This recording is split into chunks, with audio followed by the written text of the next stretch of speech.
Bonjour, bienvenue pour la nouvelle saison des conférences sur l'industrie du futur, Baldwin Partners. Vous pouvez nous retrouver sur les réseaux sociaux, le site internet, animer la communauté, donner votre avis et on vous invite à venir aux prochaines conférences. Alors moi, je m'appelle Pierre-Yves Michaud, je suis consultant chez Baldwin Partners et pour vous en dire plus sur moi, je suis passionné de science-fiction et je suis le genre de gars qui, quand il veut racheter un ordinateur ou prendre un billet d'avion, se dit « Ah oui, mais non, mais je peux pas le faire parce que si ça se trouve, en fait, je l'achète quand le prix il est haut. Et en fait, il faudrait que pendant 3 mois avant, j'ai relevé le prix tous les jours, voire toutes les heures, pour savoir à quel moment est-ce que c'est le mieux de l'acheter. » Et en fait, ça s'appelle les données. Et les données, on en a plein partout dans toutes nos usines.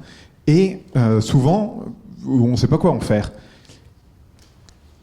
En fait, quand on pense industrie du futur, on a une vision très technologique et très pilotage de mon usine comme sur une tablette avec la remontée de tous les indicateurs, le pilotage, augmenter en un clic la production en Chine pour subvenir aux besoins du marché asiatique, etc. De façon concrète, en fait, ça se concrétise comme ça. Ça, je pense qu'on a tous cette vision gravée dans la tête. D'ailleurs, cet après-midi, en retravaillant ma présentation, je me suis dit, mince, je suis en train de révéler des données confidentielles de mon client, alors qu'en fait, c'est une image que j'ai chopée sur Google. Ça, c'est la donnée telle qu'on l'a aujourd'hui. Aujourd'hui, la donnée, vous l'avez déjà, c'est vos stocks, c'est votre production, c'est vos gammes, c'est tout ce tas de choses que vous avez dans vos ERP. Sauf que vous ne pouvez pas vraiment l'exploiter. Aujourd'hui, un ERP, c'est ça. C'est une tablette de pierre. C'est une tablette de pierre dans laquelle vous, moi, vos opérateurs, viennent avec un marteau et un burin et ils gravent les données. Et c'est des données statiques. C'est des choses qui restent. Et tant qu'il n'y a pas une petite main qui vient pour faire changer la donnée ne bouge pas. Comment faire bouger cette donnée ? Alors, la première solution, en fait, elle nous vient de Bossard, qui est un quincaillier, mais c'est extrêmement réducteur, qui est un fournisseur de visserie, mais pas que. Ils font des pièces jusqu'à 2 tonnes. Et en fait, ce que propose Bossard, c'est de répondre à une problématique, un what plutôt qu'un how, qui est quand vous passez une commande. Moi, en ce moment, je fais des transferts de stock. Et la première chose que je fais quand je transfère un stock d'une usine à une autre, c'est que je demande à une petite main d'aller compter le stock parce que le stock réel ne correspond jamais au stock informatique. Et donc, quand on passe une commande, la première chose qu'on dit, c'est « va quand même vérifier dans le stock combien il y en a ». Quand vous voulez faire ça, qu'est-ce que vous faites ? Vous prenez un élève ingénieur qui est en première année dans une grande école d'ingénieurs, vous le mettez dans l'atelier et vous lui dites « maintenant, tu comptes les vis ». Je pense que, en voyant certains rigoler, je pense que je suis pas le seul à avoir fait ça pendant mon stage ouvrier. Bossard dit, c'est bien, sauf que votre ingénieur, il est là pour 1 mois. Ce qu'on va faire, c'est qu'on va mettre des balances sous les bacs de vis. Les balances, elles vont rester, et en fait, le poids que vous avez dans les bacs correspond à un nombre de vis. On relie ça directement à votre ERP, et vous savez toujours et en direct le nombre de vis que vous avez. Ça, c'est une donnée dynamique. C'est une donnée où vous n'avez plus besoin d'un opérateur avec un marteau et un burin pour aller la graver dans la pierre. Quand on prend une vis, le poids de la vis est soustrait du bac de vis et vous avez en direct la mise à jour de votre ERP. Encore mieux, quand vous définissez avec Bossard un niveau limite de réappro et quand vous n'avez plus suffisamment de vis, Bossard vient réapprovisionner directement dans le bon bac et vous facture à la fin du mois. Alstom fait déjà ça sur 7 usines et ils vont alimenter les bacs de vis sur le workshop, dans l'atelier au pied du train. Une fois qu'on a créé cette donnée, on réfléchit à où est-ce qu'il y a d'autres données.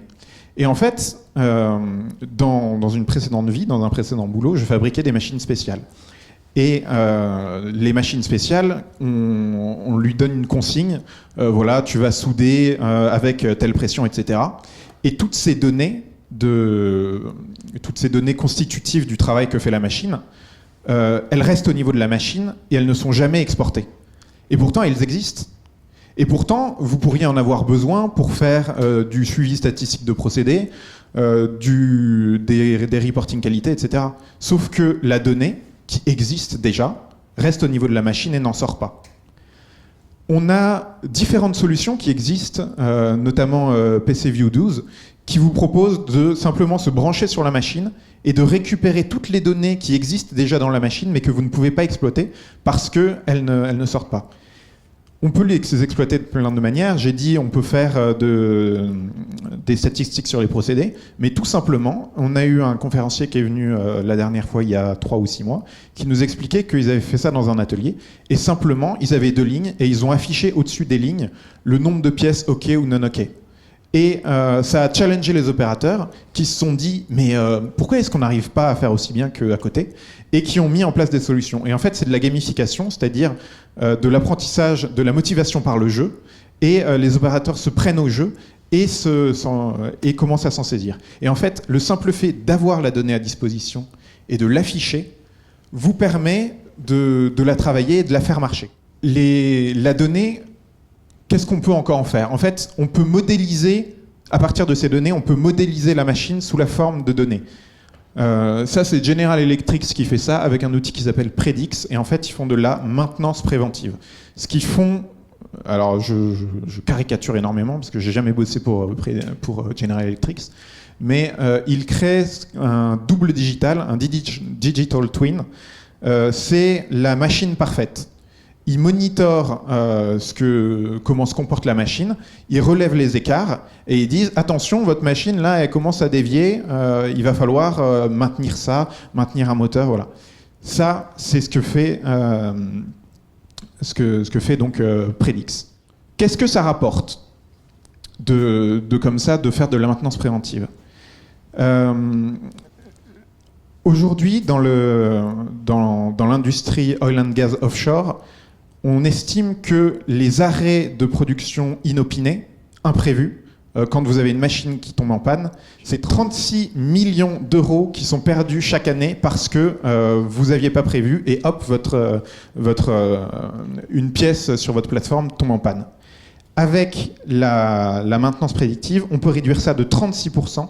C'est 17 millions d'euros d'économie, simplement en relevant les données de vos capteurs et en vous disant attention, bientôt cette machine va tomber en panne, je vais faire une maintenance dessus. En attendant, je vais réduire le régime, je vais faire une maintenance dessus, je vais planifier ma maintenance et je vais éviter de l'arrêter.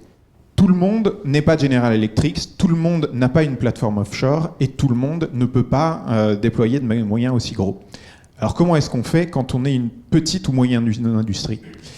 Eh ben, on s'adresse à une pépite française, Cocorico, qui s'appelle Bob. Bob, c'est ce petit module qui se branche sur les machines quand vous ne pouvez pas récupérer directement la donnée qui vient de la machine quand la machine est trop vieille. Ce module, en fait, c'est le Shazam de la vibration. Vous allez le poser sur votre machine, le fixer sur votre machine, il va enregistrer la signature vibratoire de la machine, et quand cette signature vibratoire va dévier, va sortir du spectre, il va dire « Attention, vous avez un problème, il faut faire de la maintenance, il faut changer quelque chose ». C'est produit par Eolan, qui est une entreprise française, avec Cartesiam pour l'IA, qui est une entreprise française aussi. Et c'est utilisé chez Alstom, non pas chez Alstom, chez EDF, chez Suez sur des stations d'épuration, dans des petites entreprises de pièces mécaniques. Et ça marche super bien, tout le monde en est super content. Et simplement, c'est du plug and play. Et ça ne nécessite aucune compétence technique parce que toute l'intelligence artificielle est dedans. Et il vous ressort juste une information quasiment tout ou rien. Votre machine marche bien ou attention, ça dévie. Est-ce que vous connaissez le film Minority Report ? Donc dans Minority Report, c'est exactement ça, c'est-à-dire que la police peut prédire les crimes, tout comme nous, on peut prédire que la machine va s'arrêter. Et en fait, il y en a qui se sont inspirés. Donc Precogs, c'est le nom des psychers dans Minority Report qui prévoit les crimes. Et il y en a qui s'en sont inspirés, qui ont créé une boîte qui s'appelle aussi Precogs, qui va regarder pour le coup les données du marché. Le composant électronique est un marché extrêmement tendu.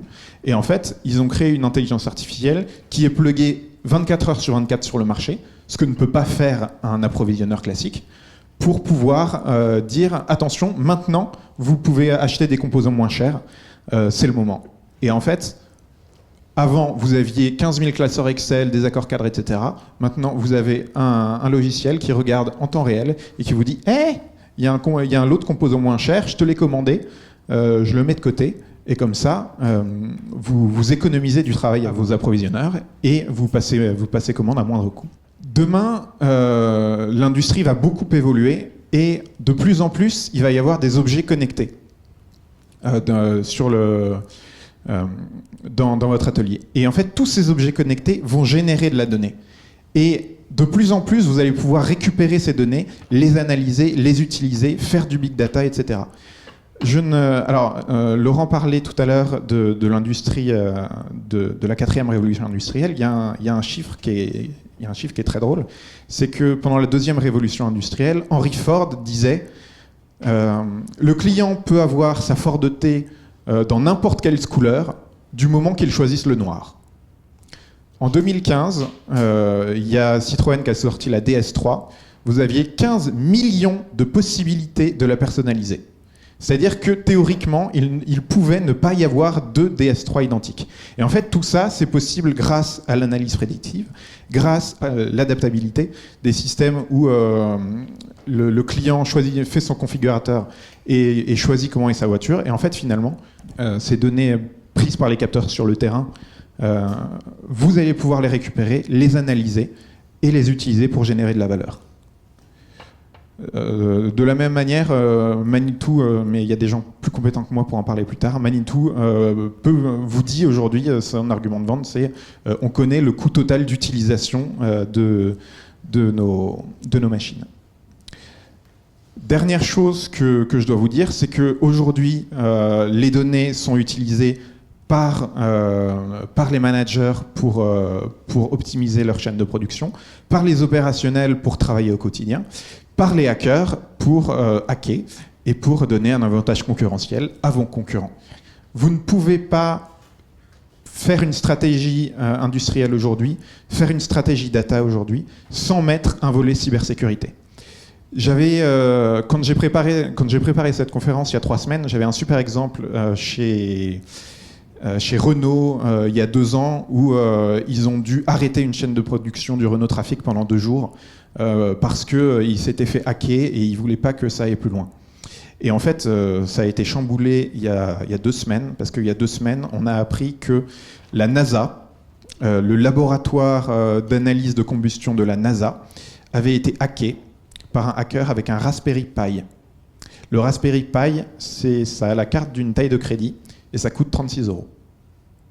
La NASA, ils ont déconnecté tout leur site parce qu'il y avait quelqu'un qui avait réussi à les hacker avec un ordinateur à 36 €. Je vous ai présenté la data en termes généraux. Aujourd'hui, en fait, simplement de récupérer la donnée, vous pouvez avoir des données fiables et vous dire comment est-ce que je peux utiliser ces choses qui sortent d'un process, optimiser ce process, etc. Merci pour votre attention. Moi, je tiens à remercier évidemment les présents. Merci à vous de porter un intérêt fort à ces sujets.